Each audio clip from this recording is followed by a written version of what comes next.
할렐루야. 1906년 4월 9일 미국 LA 작은 구석에 소수의 무리가 기도회가 시작했습니다. 기도를 시작한 분들은 흑인들이었습니다. 비천한 직업에 소외받은 흑인들이 기도회를 시작했습니다. 그 기도회를 시작한 사람은 윌리엄 조셉 시머라는 사람이었습니다. 그는 정상적으로 정규 교육을 받아보지 못한 사람이었습니다. 그는 흑인 노예의 아들이었습니다. 그러나 그의 마음속에는 성령께서 보여주시는 거룩한 꿈을 소유하고 있었습니다. 그것은 영적으로 타락해가는 LA의 부흥, 거룩한 도시로 변화되는 거룩한 꿈을 꾸었던 것입니다.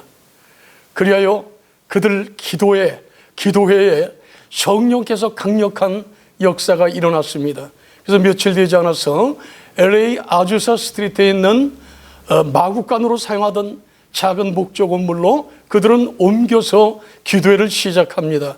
그래서 3년 동안 계속되었습니다. 1906년 4월 19일 날 LA 타임즈지는 이렇게 대투표를 했었습니다.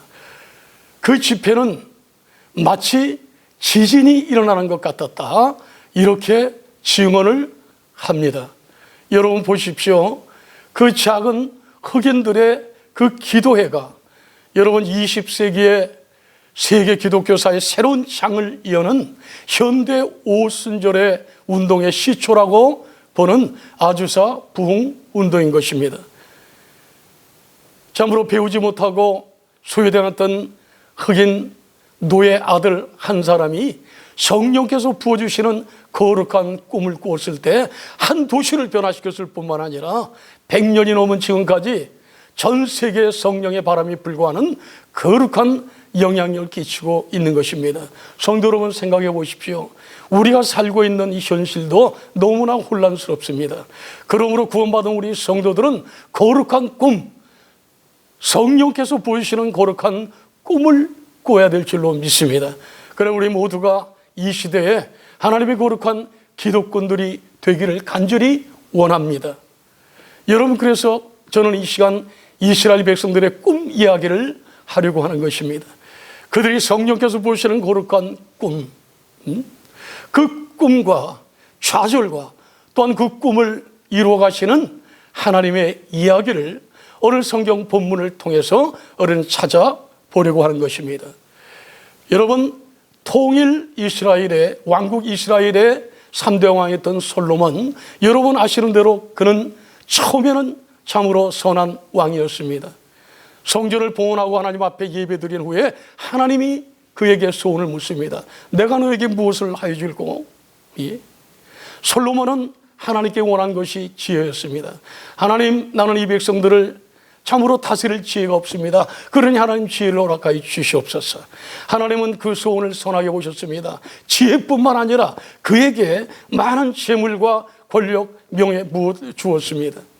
그래서 그 나라는 점점 더 부강해 갔습니다. 그러나 솔로몬도 변질이 되어버리죠. 이후에 그는 타락을 합니다. 700명이나 되는 그는 후궁을 얻었고 300명의 첩을 얻었습니다. 1000명이나 되는 이방 여인들을 그는 부인으로 얻은 것입니다. 그것이 문제가 아니라 그 여인들이 시집 올 때 가지고 온 우상 신상이 문제였습니다. 참으로 지혜로웠던 솔로몬 왕은 어처구니 없게도 그 여인들을 위해서 이방 신전을, 우상 신전을 세워주는 어처구니 없는 죄악을 저지릅니다. 그러나 하나님은 다윗과의 신실한 약속 때문에 솔로몬 살았 때는 그를 징계하지 않았습니다. 그러나 솔로몬이 죽고 난 후에 그 아들 르호보암과 그 신하 여로보암을 통하여 남북을 분단시킵니다. 그러나 그들은 주님 앞에 돌아오지 않았습니다. 그들은 깨닫지 못했습니다.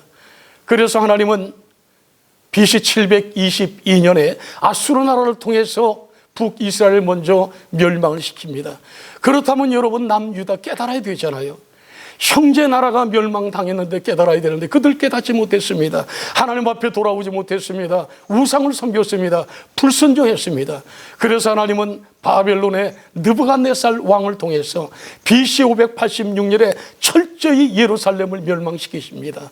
하나님의 성전은 회파되었습니다. 느부갓네살 왕은 성전의 기물인 모든 하나님의 기물들을 다 바벨론으로 가지고 갑니다. 그래서 그들은 이제 남유다도 멸망을 당합니다. 마지막 왕 시드기야 왕에겐 어떤 일이 있었습니까? 느부갓네살 왕은 시드기야 왕 보는 앞에서 그 왕자들을 다 목을 잘라 죽여버립니다. 그리고 시드기야 왕은 두 눈을 뽑아버리고 목에 쇠사슬을 걸고 짐승처럼 포로로 끌고 갑니다. 여러분 생각해 보십시오. 하나님을 믿는 백성들이었던 선택된 백성들이 이방 나라의 포로를 당하게 합니다. 그러나 하나님은 그들을 버리시지 않았어요. 예레미야서 1장 10절에 보면은 하나님이 약속을 하십니다. 바벨론에서 70년의 포로가 끝나게 되면은 하나님은 귀환시키겠다, 이런 약속을 하십니다. 이스라엘 백성들은 포로 기간 동안에 그 약속을 붙잡고 꿈을 꾸기 시작합니다. 하나님은 약속대로 70년이 찬 후에 바사왕 고레스를 통하여 이스라엘 백성들을 귀환시키죠. 뿐만 아니라 느부갓네살 왕이 뺏어왔던 금, 은, 하나님 성전의 기물들을 다 돌려보냅니다. 그들은 시편 126편에 말하는 것처럼 꿈을 꾸는 것 같았습니다. 여호와께서 시온의 포로를 돌리실 때 우리는 꿈꾸는 것 같았도다. 기쁨과 꿈꾸는 마음이었습니다. 오늘 본문은 여러분 바벨론 1차 포로 귀환 때 일입니다. 스룹바벨과 제사장 여호수아와 선지자 스가랴를 지도하에 5만 명의 이스라엘 백성들이 이제는 고국으로 돌아옵니다. 그들 여러분 마음속에는 70년 동안 끝없이 타올랐던 소원이 있습니다. 그것은 성전의 재건이었습니다. 하나님과의 관계 회복이었습니다. 하나님과의 예배 회복이었습니다. 왜 그렇습니까? 그들은 포로 기간 동안 철저히 깨달은 것입니다. 우리가 하나님의 선택된 백성인데 이방 나라에 우리가 포로의 이 아픔을 당한 것은 하나님을 떠났기 때문입니다. 우상을 섬겼기 때문이다. 하나님과의 관계가 깨졌기 때문이다. 우리가 참된 예배를 드리지 못했기 때문이다. 이런 거룩한 꿈을 꿨던 것입니다. 그들의 타로운 거룩한 꿈, 이것이 오자마자 실현이 됩니까? 아니죠. 사마리아인들과 총독들의 방해로 인해서 16년이라는 긴 세월 동안 성전 재건의 꿈은 스톱이 됩니다. 지연이 됩니다. 그들 마음속에는 거룩한 꿈이 이제는 식어가기 시작했습니다. 자기 비하가 있었습니다. 우리는 할 수 없어. 좌절과 부정적인 생각이 들어왔습니다. 그것은 사탄의 역사지요. 우리는 할 수 없다는 것입니다. 좌절하는 것입니다. 부정적인 생각과 언어가 그들 입술에서 튀어나왔습니다. 마치 여러분 아시는 대로 모세가 인도하에 이스라엘 백성들이 출애굽해서 가데스 바나에 머물렀을 때 하나님의 명령대로 모세는 각 지파에서 족장들 한 명씩을 취해서 12명의 정탐꾼을 가나안에 보내지 않습니까? 돌아온 사람들이 어떻게 보고합니까? 12명 중에 다수의 10명은 돌아와 보고를 합니다. 맞습니다. 참으로 젖과 꿀이 흐르는 아름다운 땅이었습니다. 먹을 것이 풍족했습니다. 그러나 여러분 꿈을 깨시오. 그것은 네피림의 자손, 아낙 자손이 있었습니다. 그들은 대장부 같았습니다. 우리는 그들 앞에 메뚜기와 같았습니다. 우리는 할 수 없습니다. 그런 좌절된 모습이었습니다. 여러분 우리 성도들의 모습은 어떻습니까? 우리의 모습도 좌절합니까? 하나님이 성령께서 보신 거룩한 꿈을 이뤄갑니까? 예? 우리가 기도하던 선한 목표를 이뤄갑니까? 할 수 없다고 좌절합니까? 우리 성도들은 부정적인 생각을 해서는 안 되는 거예요. 마음속에 부정적인 생각, 할 수 없다는 생각이 들 때는 사단의 역사인 줄 깨닫고 우리는 담대하게 명령해야 됩니다. 나사렛 예수를 명하노니 내 마음속에 들어와 부정적인 생각을 가져오고 좌절을 가져오고 거룩한 꿈을 깨뜨리는 악한 영 물러갈지어다. 예수는 물러가라 명령할 때 원수마귀는 한 길로 왔다 7길로 도망갈 줄로 믿습니다. 우리는 부정적인 생각을 해서는 안 돼요.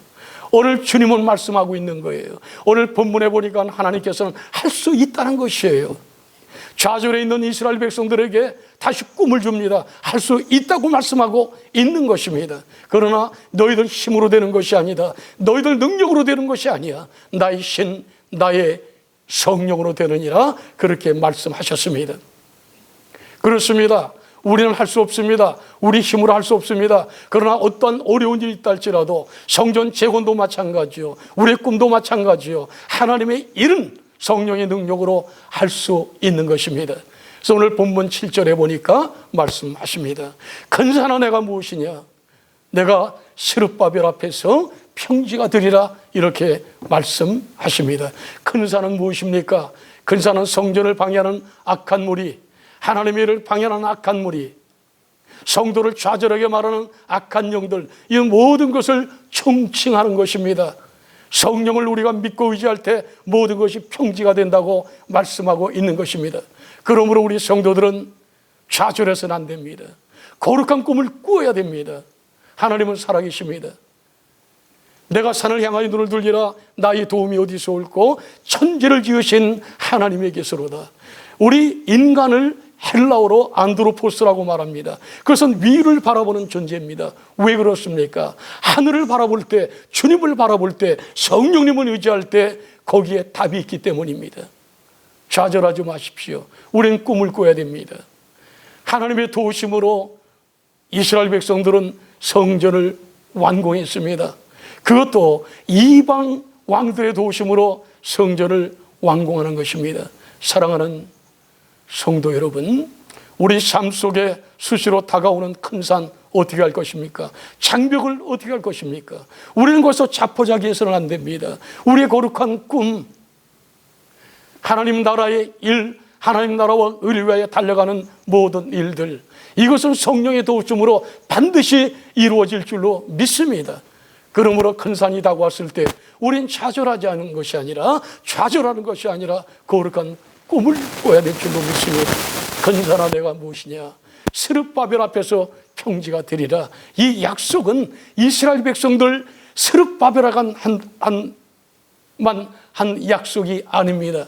그 약속의 말씀은 우리가 아브라함의, 우리가 영적인 자손인 오늘날 우리 성도들에게 주시는 하나님의 말씀입니다. 그러므로 약속의 말씀을 붙잡으십시오. 예레미야서 29장 11절 12절에서 말씀하십니다. 너희를 향한 나의 생각은 내가 하나니 곧 재앙이 아니요 평안이요 장래 소망을 주려 함이니라. 너희는 내게 부르짖으며 와서 기도하면 내가 너희를 들을 것이요 너희가 전심으로 나를 찾고 찾으면 나를 만나리라. 주님의 약속의 말씀입니다. 지금 현재 살아가는 혼란한 시대를 살아가는 저와 여러분, 우리 성도들을 향한 하나님의 약속입니다. 우리 조국을 향한 약속, 영적으로 온탁한 시드니 호주를 향한 약속, 우리 성도들을 향한 약속입니다. 이 약속의 말씀을 붙잡으십시오. 기도하십시오. 그리고 인내하십시오. 갈라디아 6장 9절에서 말씀하십니다. 우리가 서로 해가 되 낙심하지 말지니 포기하지 않으면 때가 이름에 거두리라. 약속의 말씀을 붙잡으십시오. 거룩한 꿈을 꾸시기 바랍니다. 그 꿈은 반드시 우리 개인적인 욕망이 아니고, 개인적인 욕심이 아니고 하나님 나라와 의를 위하여 그 거룩한 꿈은 반드시 이루어질 줄로 믿습니다. 할렐루야, 아멘.